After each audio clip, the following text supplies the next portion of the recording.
Welcome to the Women Who Hunt podcast, where stories from the field are shared, women in the outdoors are celebrated, and we inspire the next generation of hunters.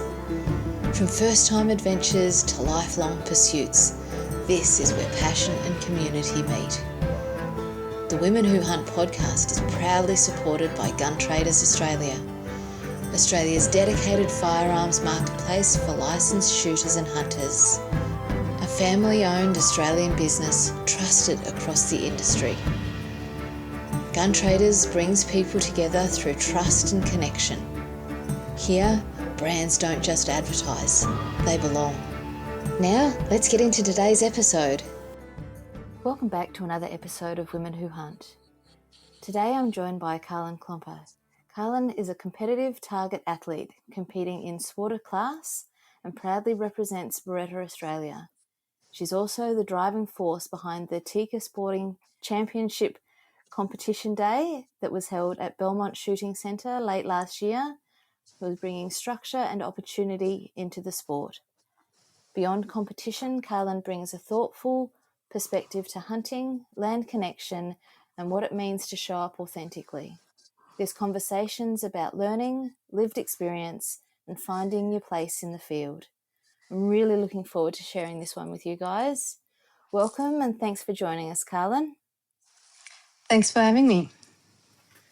So we've bumped into each other a few times at the Belmont shooting range, and before that I'd followed you on Instagram on your KK target handle. I think it's KK target shooting. Yep. I think something like that. So, but before you got into your competition shooting, you were a hunter, weren't you? Yeah, so it started in South Africa with my dad and my uncle and my cousins. Yeah. Before I got into the competition shooting, I went hunting with them. Not a lot, but enough times. And there was this one hunt that was really, really nice. It was in the Karoo in South Africa. And yeah, that's how we got into it. It's just with the family. And I kind of always grew up on like a boy with my cousins and my dad and my uncle. So yeah, for me, it was a true honor to go with them and see what they do. So what's I've never been to South Africa. So what's the terrain like? What's hunting over there like? What were you targeting? Like, take us for the journey with you along for those early hunts that the boys included you on. Well, it depends on where you go in South Africa. There's a few different hunts that you can do. The one that we did is, like I said, in the Northern Cape, and it's just kilometers and kilometers of.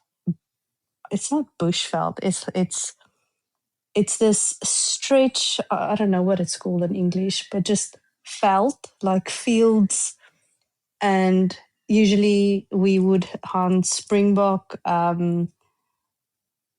I don't know everything in English now that I think about it. There was ostriches. There's bush pigs, like Pumbaa. What do you call them? A warthog. Warthogs, and everything that we hunt, the family actually eats. Oh wow! So, okay.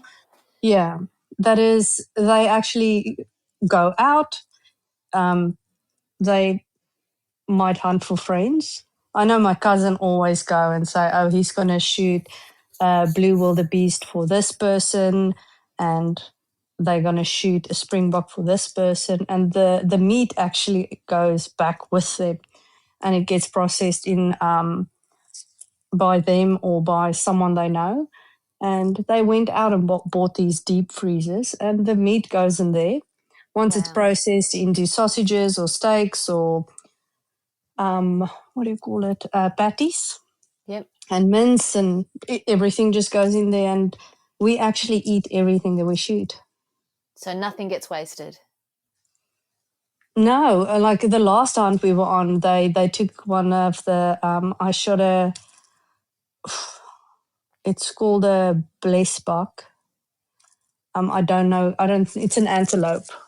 That's Yeah, all I okay. know. I don't know the English name, but like I shot it. They took the liver out, and I made the liver for everyone on the hunt that night.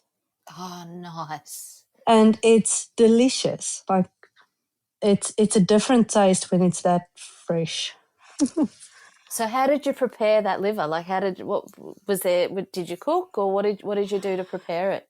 So the guys that was on the hunt with us, they took the liver out and cut it into these little strips for me. So all I did was there wasn't a lot at the campsite, so I just put some salt and pepper and chutney and let it sit for an hour or so in that mix. And then I just fried it on a pan. Oh, yum. And that was literally it. And it's delicious.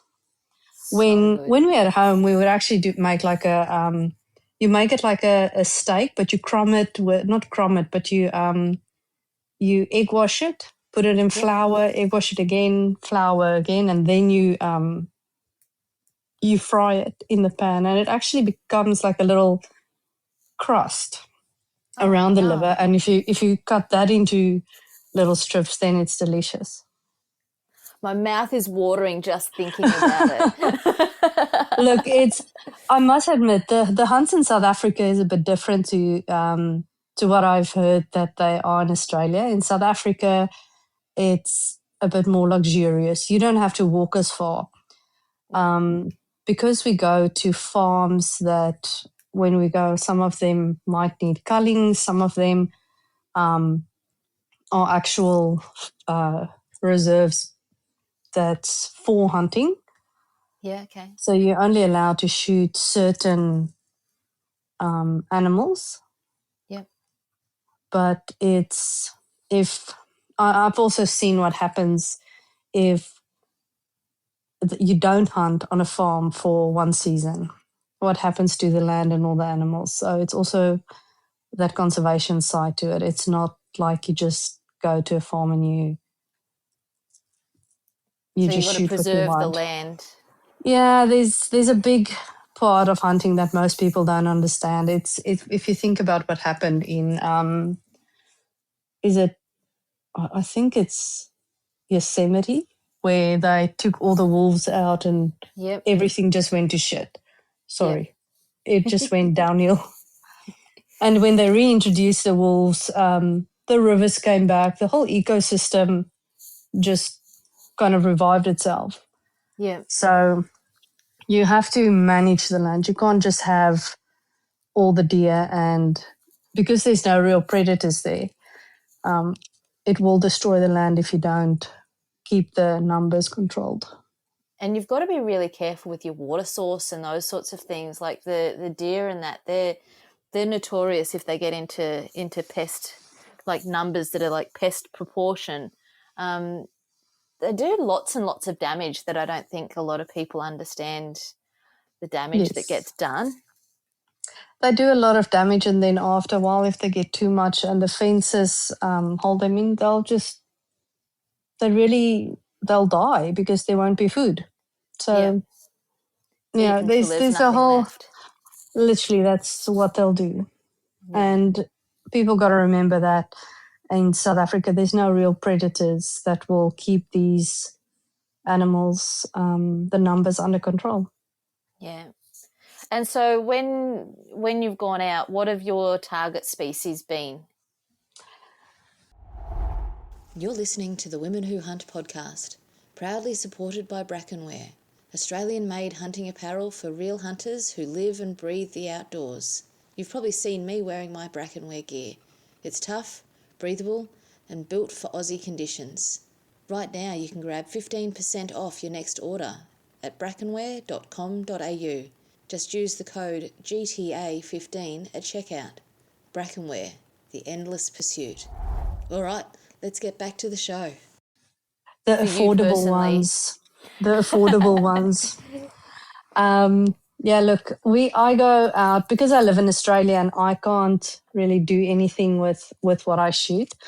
I would then shoot what mom wants to eat, or what mom is looking to make, or what's not in the freezer anymore, or something like that. So So it's out of I necessity, not out of oh, I'm going to target this because that's what I want. It's about what do we need to fill the freezer with. yeah, like dad gets to shoot what he wants because Yep. he uses everything, and my cousins the same. Like they literally went on what do you like butchering courses, Yep. and they actually process the meat themselves. So there's a lot more to just go out and shoot stuff. For us, it is really a way of life rather than just to kill something. Yep. But yeah, so because I can't bring back anything with me, I usually shoot the smaller ones, like the springboks. They graze at about 60 kilometers an hour. Okay. Now, if you see one of them, you see them, and then Yeah. you've got 3 seconds. You've got 3 seconds from when you see them until they start running. And what rifle have you got when you're out hunting like that? When I'm in South Africa, I hunt with a 243. Yep. It's just a small little rifle I have, and then my dad has a big suppressor on it, and so the recoil is nothing. And because you don't have to walk around with after all the animals, like you just on the back of a ute, or they drop you and then you just sit and wait. It's a great little rifle to have. But then I also shot one of the other deers with a 338 Lapua. Yep. And yeah, there's a few things. My dad, who for the bigger hunts, has a. Now I've got to get this number right in English. Is it a 375? The Seiko 375. I'm just going to agree Anyway, with you.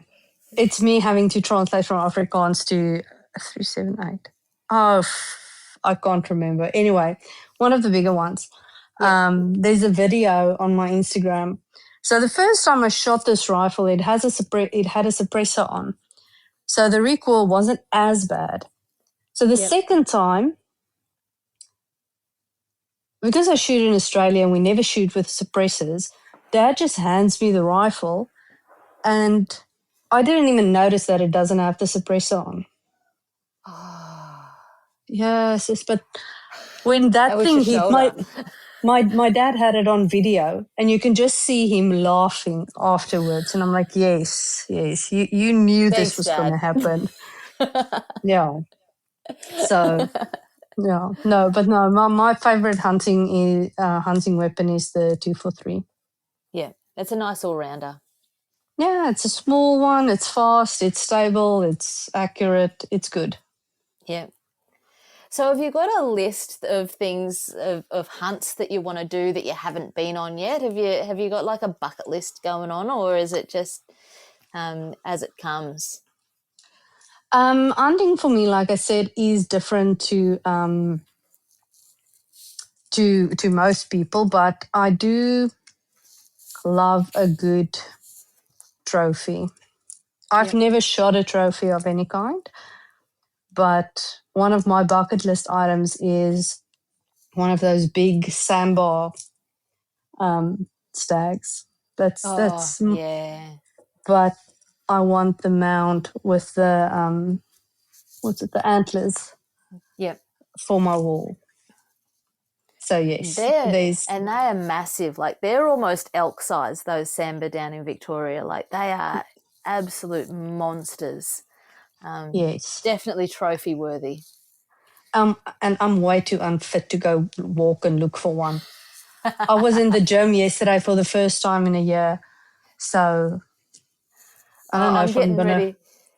I'm getting If ready I'm for the gonna rut at the moment. So mate of mine's like on to me every week going, are you training, Carly? Are you training, Carly? And I'm like, yes, I'm training. Yes, I'm training. Because he's like, the rut is around the corner, girl. You are going to have to. What is that? So that's the end of March when the reds are in the roar. So we're going. Mate of mine's got a couple of hunts lined up that he does, and he's like, right, I'm getting you out, and we're getting you a red stag this roar, so which is end of March for us. So he's like been on me since November to make sure I'm fit enough to keep up. So I won't be fit enough to keep up, just hot tip. Okay, so what you're telling me is I've got 8 weeks to get myself in some form of shape. Yeah, giddy up, sister. Okay, all right. My life insurance is in place. I'll give you all the details before we leave. Beautiful. Yeah, I'll meet a few people if I go on that type of hunt. Yep. You know, I'll meet a cardiologist, maybe meet Jesus. You never know. I say exactly the same thing. Like, but it's funny because when you're in it and like you've already walked some stupid amount of kilometers and you're in it, and you see something, all of a sudden the fatigue and the, oh my God, I just want to go back to camp and have a coffee. It just goes away. I don't know. Like it's almost like it moves itself into a different body and is like, oh, I'll pick that fatigue and that need up in a minute. I've got a deer to chase. Yes. Oh, I remember we went on this McNab hunt. It was my dad's birthday. And I went back to South Africa for that. So do you know what a McNab is? Nope. I'm not sure where it started, but it is you have to shoot a pheasant, like a bird. Yep. And a deer. And you have to catch a fish. Oh, wow. Okay. A trout, like all in one day. Oh, no pressure whatsoever. In one day? In one day. So we're on this McNab hunt looking for, and we're in South Africa in the, I don't remember if it's the high veld or the low veld, but it's just bloody veld. There's no trees, there's no birds. And we walk back into the farm and I said to my dad, can I shoot the chicken that's here?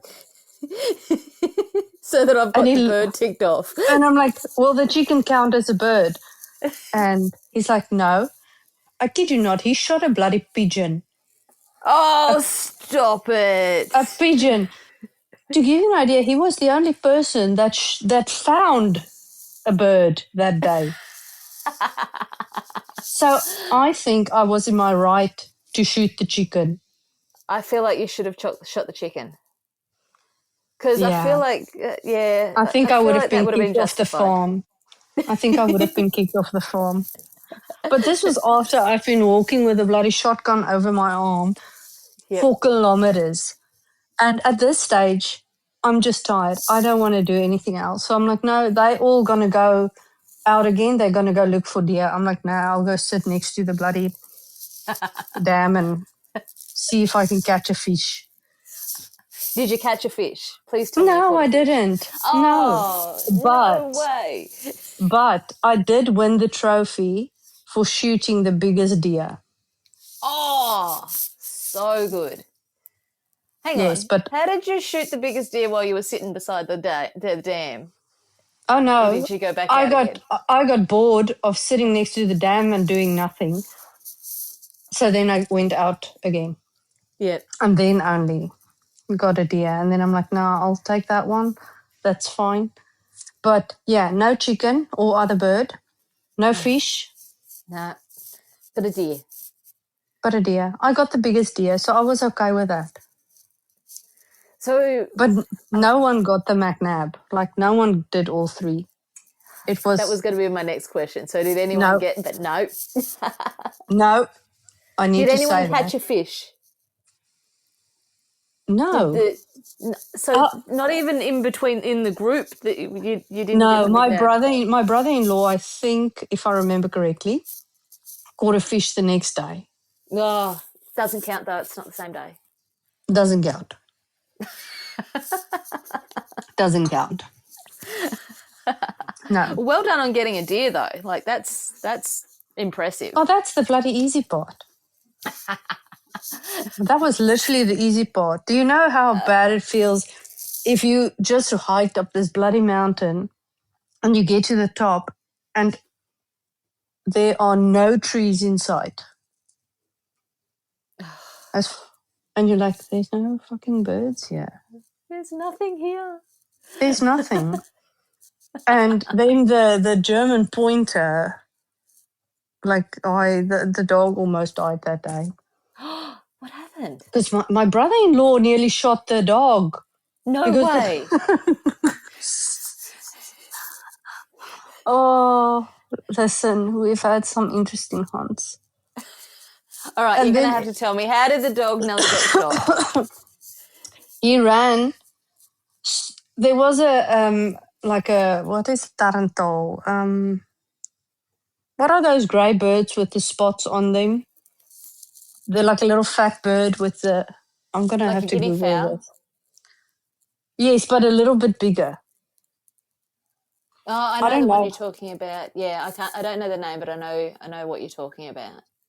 Yeah, it's a tarantal. Yeah, that's about what I know. But it's Afrikaans. Not. I'm going to try and Google it. But yeah, so, and this thing, I don't know if the bird was retarded, but the dog ran after it, didn't move, and at the same time, my brother-in-law is trying to shoot the damn bird. Yep. Yeah. And the dog was... saw his life flash between his eyes. Yeah, but luckily no shot went off, but my brother-in-law is shouting at the dog, the bird's not moving. It was, yeah. Okay, so a tarantal is actually called a helmeted guinea fowl. I swear I didn't know that. We used to breed guinea fowl when we had the property. They're a cool looking bird, but they hold grudges. That's the one. Yeah, it's like a black bird with white spots, and then it's got this blue and red head. Yeah. They hold grudges. If you annoy them, they will, and they're so noisy. We had them to keep the ticks down. Our next door neighbour didn't like them, and she hosed them one day. And then there was like 3 or 4 boys that would then go and sit outside her bedroom window and just make this god awful noise until she was like, "What is going on?" And we were like, "Well, you hosed them, so they're getting you back now." Shame. So that's my guinea fowl story. Did she know how to shoot? No, thankfully. Because if you're on property, I would listen. If there's ever a snake in my backyard or my house, you will read about it on the front page. We used to get them in the chook pen, but we were those people, and they were always just pythons. So we would always just put them in a hessian bag and. Just pythons. Pythons. I don't care. If the thing has no legs, it's no. No. And I do realize I'm in Australia and they, for some reason, love their snakes. I will make no effort to save that thing's life. No. Look, I think I will have a heart attack before he dies. We don't, brown snakes. I'm not a fan of brown snakes. Red belly blacks aren't too bad because red belly blacks they're more scared of you than anything. Brown snakes, they're the ones that I don't like because they have got an attitude problem. I can promise you this. Yeah, I can promise you the snake is not more scared of me than I am of them. I can promise you that. So just know. How long have you been in Australia for, mate? Oh, I've done 2 tours. I've been here between 2013 and 2016 and then went back to South Africa for 3 years. Yep. Then came over here again in 2019 and now I'm here. So what is that? So this is home now? It's almost 10 years. Yeah, this is home now. I've got 2 dogs now. Yep. Can't leave them. They won't survive. And So did you bring your hunting lifestyle with you? Like what did that look like when you were coming back to Australia this last time? Did you know you were coming here and this was going to be your forever home, or what was that like? Oh, there's a saying that says never say never. Yep. And it's the same with saying forever. It's those absolutes. I don't live in those absolutes, but I actually didn't have like this big hunting lifestyle. It's just something my dad and my cousins did and my uncle did, and I would just go with them. It was more their thing, and I just did it to be with them and spend time with them. Which is nice. Yeah, but hunting was their thing, and I just kind of tagged along because I loved spending time with the boys. Yeah. Yeah, and it just kind of grew into this thing. And as I did, started the competition shooting, it was more accepted that I go with because now, I can shoot now.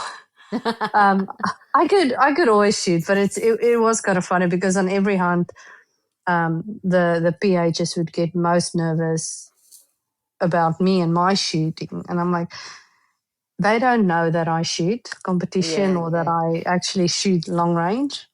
Yep. So yeah, the hunting was a happy coincidence for me, and then it kind of just fed into why I went into competition shooting and why I was familiar with rifles and with how to handle them. So let's talk about your competition shooting. So when did you start that? April 2023. Yep. Yeah. The New South Wales Rifle Association had this Women on Target event where you pay, I think it was $120, and you could go 3 days and they walk you through all the different disciplines there were. Right. And I would ask my brother-in-law to take me shooting, and when I see he went shooting and then I didn't go with, and well, given like, what are you going, he shot PRS, so what am I going to do there without a rifle and whatnot? So I just went to that, and then they just never got rid of me. And I'm like, I'm like, hey, I live here now. And I remember I was telling one of the guys, I'm like, he was a bit grumpy, and I'm like, you can be as grumpy as you want. I am not going anywhere, so you might as well be nice. Love it. Is he nice? Did he become nice? Oh, they are like, I've got like that whole club is like my granddads and my uncles and my brothers. And no, it's the Hornsby RSL club back in New South Wales. So no, they were pretty good. And how I got into competition shooting was, Bruce. Bruce is really solid guy. I would say he's also like an uncle to me. Yep. He just said to me the one day, he's like, I bet you I can beat you I bet you $20 I can beat you at the Kings. That's like the state champs. Oh, game on. And I'm like, I wasn't even entered. And I said to him, you make it $20 and a bottle of wine. and then you're on. Then we talking. Yeah, and he's like, fine. And he's an like, he loves good wine. And so I knew I was going to get some good wine. No, I knew I was going to get some pretty good wine. Actually, yeah, so I entered, and then I ended up winning the state champs in 2024. Congratulations. And that's kind of where it just hit off from there. That's where I started. That's where I met Matt from Beretta, how I got introduced to them. That's where I learned the basics for shooting. Like, I remember when I fired my last shot of the competition, and that range, I kept it clean. Like, I didn't drop any points. Well done. I turned around, and Brian Kirkman and Matt Barros were standing right behind me. And I'm like, I fucking won. I just won. Like, I haven't been shooting even for a year. And I'm like, I just won. And yeah, See, it that's was what happens when you bet a girl $20 and a bottle of wine. Like, we'll do anything for that. Listen, I still have the bottle. The wine's done. I have the bottle and the $20 note because I said to Bruce, you got to sign this $20 because now it's a thing for me. So I Yeah. carry the $20 signed by him in my wallet, and I still have the bottle that I drank, but he gave me. So good. So good. And But yeah, then, that's so that was New South Wales. You're now in Queensland. yes. And you joined a club straight away when you came up to Queensland, or what did that look like? Well, I had to join a club to get my license here and to be able to register my firearms here. Yep. At that stage, it was firearm. I only had one. But yeah, I had to join a club. I'm part of the Natives Club now here at Belmont. Cracker club, hey.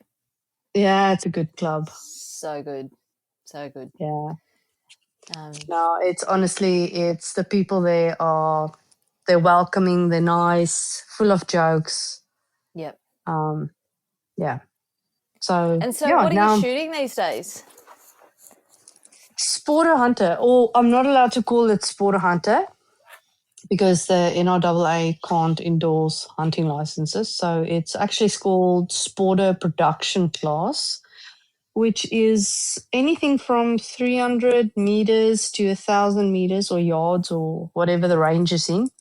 Yep. But it's basically long range precision rifle. And So there's a few different classes, and yeah. so you could have chosen any class, but you've chosen the sporter class. What made you choose that class? I don't want to say it's the cheapest because nothing in shooting is cheap, but it's the most accessible class. Yeah. And that's what I like about it. So the sporter class is for your off-the-shelf rifles or those off-the-shelf rifles that's been slightly improved by putting on a thicker barrel or something like that. So it's just you just need the rifle with a small rear support bag and a bipod. Yep. And a good scope, and then you're good to go. Where it's not an arms race like your F class or where literally it's not to see who can build the best rifle because you are a little bit more limited in what you can shoot. It's got to be those mass produced factory rifles. Yep. In Sporter. It's got to be off a bipod, so none of the biggest stands like you do have an F class or those big bipods with the skis on, like you have an FDR. But yeah, so it's the most accessible. It's anyone can shoot it. If you've got a hunting rifle with a bipod, you can shoot it. The only thing you need to maybe have a look at is your scope, because I know hunting generally is 100 to 400 meters. So what we do find is if we do get people coming in from one of the other associations, it's just the dial of your scope. It needs to be able to dial back to 1,000. Yeah. That's the only thing. Otherwise, anyone can literally show up and shoot their rifle in Sporter. That's what I love about it. And what I like about it as well is when you're on the mound, yes, it's a competition, but you're always trying to better your last target. That's what I find. It's just that your scope and the dot at the end of the range, everything else falls away while you're on the mound. That's the thing that I love about it. Yeah, it's when I first when Brian like there was a couple of guys that had initial input in my shooting, like Andrew Wood gave me like the proper basics. I actually bought his rifle off him. He's the one that actually got me into the sport. And then Brian Kirkman and Matt Bros and Adrian Siebel, they were the ones, and even Bruce Bolford, that like they had the biggest impact on me, where they taught me how to shoot. Yeah. And I remember Brian used to say to me, it's like, believe the bullet. No matter what your scope says or what the flags does, if the score comes back and you hit somewhere where you didn't think you're going to hit, believe it, because that's what happened. Yeah. Yeah. So it's always, you got to trust the bullet. If the score comes back and it tells you that you've hit on the left side and you've actually wanted to hit a little bit more right, you didn't. So just believe the bullet. Yeah, that's... I don't know. What was the question? Because I felt like I went on tangent there and just spoke a bunch of nonsense now. No, it's just I asked you to talk to us about your competition shooting, and you've done exactly that. So there was no tangent. Listen, I can ADHD. It's like this and that, and then what were we actually talking about? Yeah, so okay. So what rifle are you shooting now?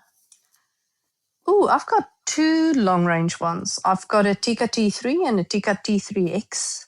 The T3X I just got back from Beretta, and trying to develop a load for that one now. So that is a whole different ball game. 308? Like no, 6.5 Creedmoor. Both of them were 6.5 Creedmoor, because my whole reloading equipment is set up in 6.5 Creedmoor. And like I said, shooting is a bloody expensive sport. So if I have to go and buy new dies and new this and new brass, and well, luckily Beretta's pretty good. They take really good care of me in terms of brass and all of these things. Like it's amazing. But yeah, I just have to do 6.5 Creedmoors, and the only reason that I have two of them is because all other equipment is already set up like that. So I don't have to go buy additional dies and all of it. I'm a 6.5 Creedy when I'm for my long range stuff, and I'm a 308 for my hunting. Why are you 308 for hunting? I want to hear your perspective on this. Like, I know I'm the one being interviewed, but I want to ask a question. Why do you hunt with the 308 and not the 6.5? Do you want to know the real answer? The real Because you don't reload? No, I do. We do all of our own reloads. The real answer is I'm a left-handed shooter. And a mate of mine, I was up at his shop, and because my long range rifle's a right-handed rifle, which doesn't matter when you're prone. And you're loading one and one and one. Yeah. Whereas when you're hunting, it kind of makes it a bit different. And then so he had the Tikka there that was a left-handed Tikka that was a 308. So that's why I was like, yep, done, sold. Let's get the PTA done, because it just felt right. Well, if you ever shoot that barrel out, my 6.5 is actually a 308 that was rebarreled or to a 6.5 Creedmoor. Yeah, right. That's the rifle that I won the state champs with. It's a Tikka T3, so one of the first T3s that came out. Yep. And rebarreled or rechambered. What do you call it? Okay. Yeah. You'd be surprised how little I actually know about shooting. But the Tikkas are just beautiful. I love my Tikka. And as soon as I picked it up, and as soon as I put it in my shoulder, and I just was like, oh my God, this is just so nice. You know, like the trigger pull is awesome. The length of pull is just right for me. And just the barrels clean. Like, I could talk about my Tika for a million years. I just absolutely love it, and it's light. I can carry it all day in the bush, and it's the stainless steel barrel, so I don't have to stress about it if it gets a little bit wet. Still clean it like nothing else. But Do you clean it? It's my favorite thing. Yeah, I do. My husband's a neat freak. Like, he's OCD with a lot of things, and cleaning rifles is one of the things that thankfully we find it therapeutic and as a family activity, because we clean the rifles pretty much every time we've been out in the field. I might have to come visit you so that you can show me how to do it, because when I left Hornsby RSL, I don't know if it was a joke from them, but they actually gave me a cleaning kit, but I don't clean my rifles. Oh, I don't clean the hunting rifles. I don't clean my competition rifles. And maybe it's just laziness, but I just don't clean them. And there's always been these two schools of thought of either you just shoot them clean or you clean them every time you shoot them. Yeah. So, yeah, it's interesting. When we're at the range next together, I'll give you a bit of a lesson. It's easy as. It takes us literally, I don't know, it's probably about 40 minutes to do the 3, because, Ethan, Glenn and I, whenever we go out, the 3 of us shoot. So we've just got a little bit of a production line that happens, and just boom, boom, boom, and away they go, and then back in the safe before they've even cooled down almost. Just one of those habits that we formed right in the very beginning, and have always done it. So, but definitely there's some boys in the natives that are like, oh, clean your rifle. What would you do something silly like that for? Thanks for listening to the Women Who Hunt podcast, proudly supported by Nature's Perks, the ultimate outdoor adventure hub. Nature's Perks helped us take our hunting to the next level, and they can do the same for you, helping you grow your skills and confidence in the great outdoors. Become a member today at naturesperks.com.au and unlock exclusive benefits, fortnightly prize draws, guided hunts, fishing charters, and special discounts. Nature's Perks, where the wild side of life rewards you.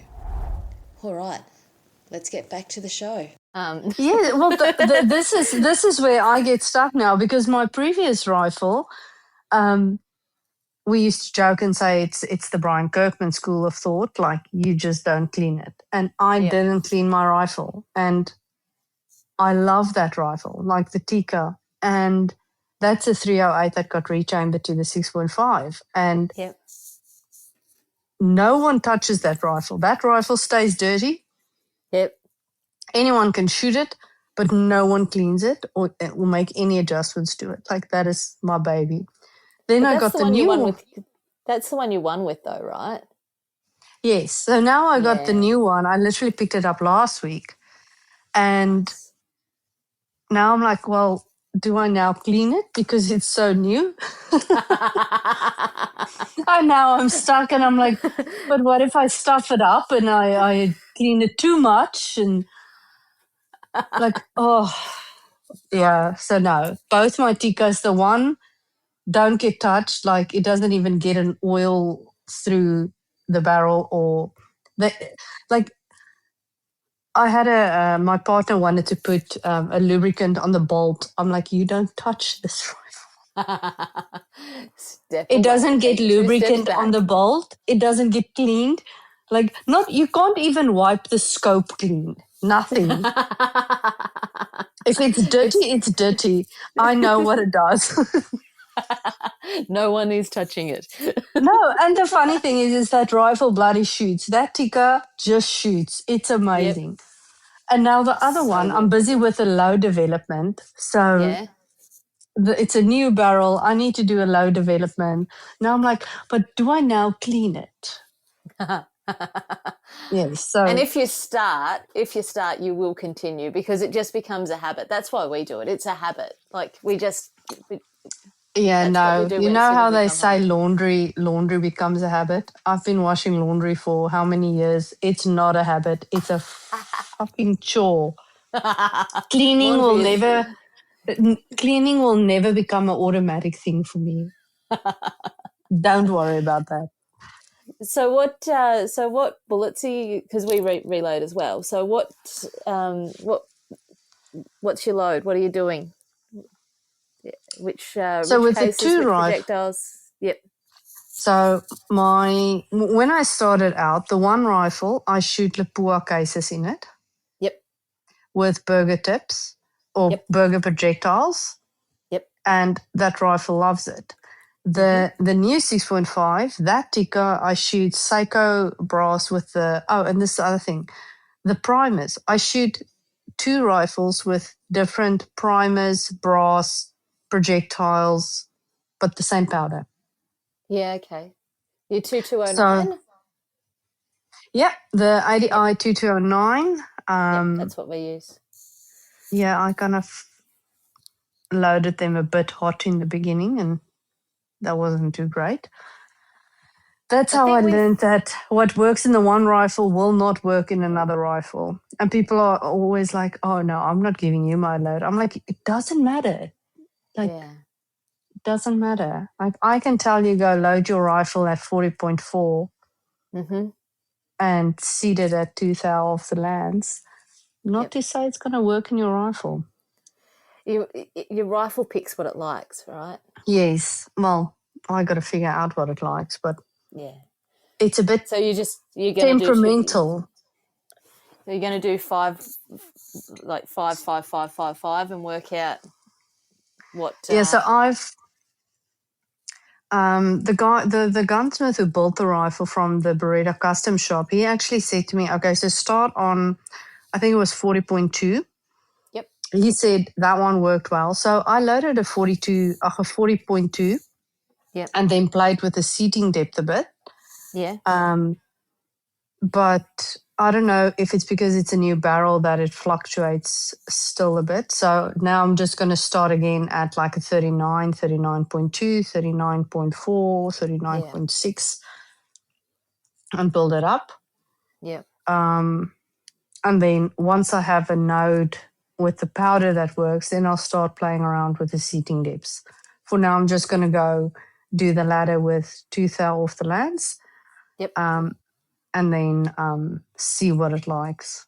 So it's a bit of a process to find that space that your rifle's happy in.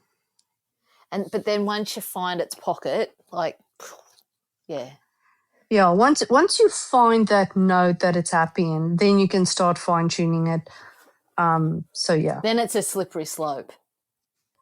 So talk to me about your new Instagram community.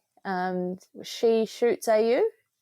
So with the page, what I'm trying to do is promote women in the sport, whether they do the NRAA type shooting that we do, or whether they do pistol, or whether they do shotgun. I'm trying to promote like women who hunt. Yep. It's promote women in the sport of shooting. And that's literally it's a brand new page. I've had one post going up. The girl's name is Jess. She was one of the first girls I met shooting, and yeah, we just became friends. She's awesome. She shoots in Tamworth now.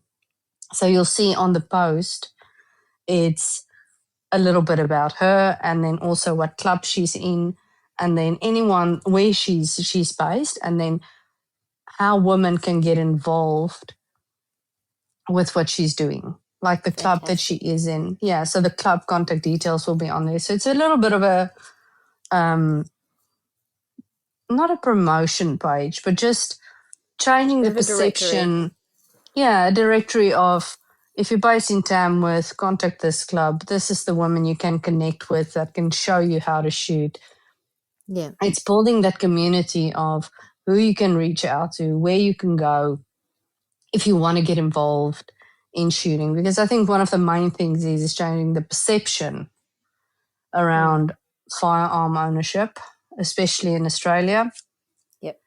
And I think women are in a great position to do it. Because Exactly. if you have a look at and the men that I've spoken to knows that this is my view, is if you have a look at shooting in general, there's a very strong stereotype on the ranges. There is. And yes, so my aim is to change that. And a bit more balance. Literally just changing the perception of firearms. Yes. Because everyone thinks it's these grumpy old men that owns firearms, and it's not. That's right. Like, if I remember one day in a professional setting, I had this Beretta brand, a Beretta, like a little plastic thing around my arm that has the Beretta logo on with the name. And the only reason you're going to know what it is if you shoot. Yes. And I was busy negotiating a contract for work, and this guy saw it and he's like, "You shoot?" I'm like, "Yes." He's like, "You don't look like you shoot." Well, what are we And supposed to look like? I look, that's literally, I'm like, well, sorry, I'm not a white old man, but yes, I shoot. And I will probably beat you. So, yes, I shoot. Particularly if you've got $20 in a bottle of wine. Listen, you can even leave the $20. If you just give me the wine, I most likely I will win. But yeah, so that is what the page is trying to achieve, is just to make it normal and for women to own firearms, because people don't see us as threats. They're like, "Oh shit, you have a firearm, so it must be okay." Yep. It's all of a sudden there's a different view on what firearm ownership look like. Yeah. And what shooting as a sport look like. All of a sudden it's, oh wow, you normal. The stereotypes cracked. Yes, and that is what I aim to achieve with the page. And also, I'm a big fan of women beating men in sports. So this is one of the sports where, look, shooting is a sport where no matter your physical ability, your sex, your age, none of that matters in shooting. It does not. That's what I like about it, like Ethan's 16 now, and he's on the mound with ladies. He's on the mound with these boys that are in their 80s that have got to have the fellas bring their shooting bench up to the mound for them so they can actually get to have a shot. Like, so you've got like 16 through their 80s, boys, girls. It doesn't matter. Like, it is just it's a level playing field. It doesn't matter anything. What matters is whether you believe in the bullet or not. That's all that matters. That. And that's what I love about the sport. And me too. You get people from all walks of life, different careers. It's people that you will not meet in your everyday life. Well, me having a corporate career, like, I won't meet some of these people. It's just out of my norm, and that's what I love about it. No one can talk work to me. No one can ask me where I am with this project or that project. It's literally, you talk about life and about experiences and about literally anything and in between. It's just a great community to be a part of. So if there was ladies listening to this right now, what advice would you give them? I would say just go to one of the try days or come try shooting days or reach out to me. It's just get involved. It is a very empowering sport. Mm-hmm. Like we said, whether you're male, female, young, old, it doesn't matter. And generally women shoot better So I would invite anyone to come try it. Yeah. Even if you want to go just hunting, or whether you want to get involved in competition shooting or just have some fun, reach out to the different associations, what you're interested in, and just try it. And if you ever get into any, like, if you want anything answered or have any questions, just reach out to me. I'll try my best to answer them all and point you in the right direction. But definitely just give it a go, and it will be rewarding. It really is. I think rewarding, that's the thing that's the word, rewarding. Yeah.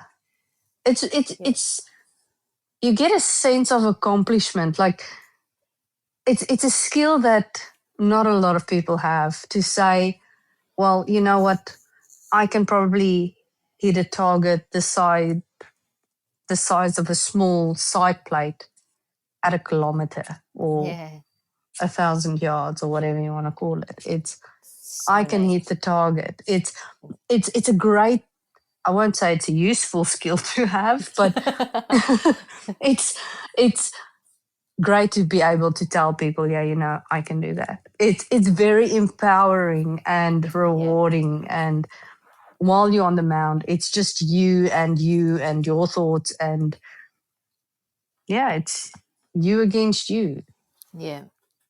It really is a rewarding sport. So we're going to wrap in a sec, mate. What is there anything that we haven't covered tonight is there a message that you want to get out? Is there anything that we haven't covered that you were like, I really wanted to talk about that? No, there's nothing in particular. It's I would just say I'm on this mission to change the perception of firearm ownership and what it means, and especially with everything happening in Australia currently with the legislation changes and what impacts it will have on the industry and the sport, is having a positive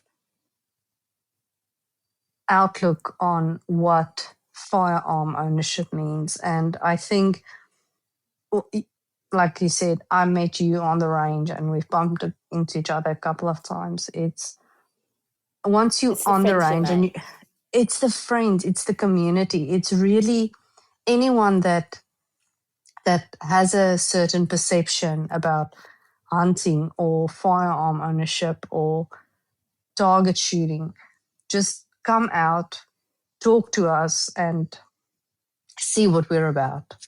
Bridge the gap. Because I do think that there is a perception that is a bit skewed, and that is what I'm trying to achieve with the page and showing women what it's like in the sport. Yeah. But yeah. Thank you. And thank you for your ambassadorship in all of the work that you do in the community as well. But like the stuff that you do for Beretta, the stuff that you do for Tika, now the She Shoots AU, the community that you build, and the just the legacy that's following behind you, as you're like this, you leave a wake of empowerment behind you wherever you go, and it's really cool to watch. And thank you for being at the front of the conversation at this really important time with the firearms stuff going on. We do all really need to, now's the time to lean in, and you're definitely doing an amazing job, and thank you for being a pioneer in this space, mate. We really appreciate it. Thank you for offering me the opportunity and giving me your time. I do appreciate it. Thank you so much for listening, and thanks for being part of the community. Women Who Hunt exists because of real stories, real experiences, and women backing women. Huge thanks to our guest Karlen for sharing your stories and making me laugh. It's been a cracker of a podcast. I've really enjoyed it. And if you guys have enjoyed this episode, please follow the podcast, share it with someone who you think would appreciate it. And until next time, take care and keep doing the things that light you up. And we'll see you next time, guys.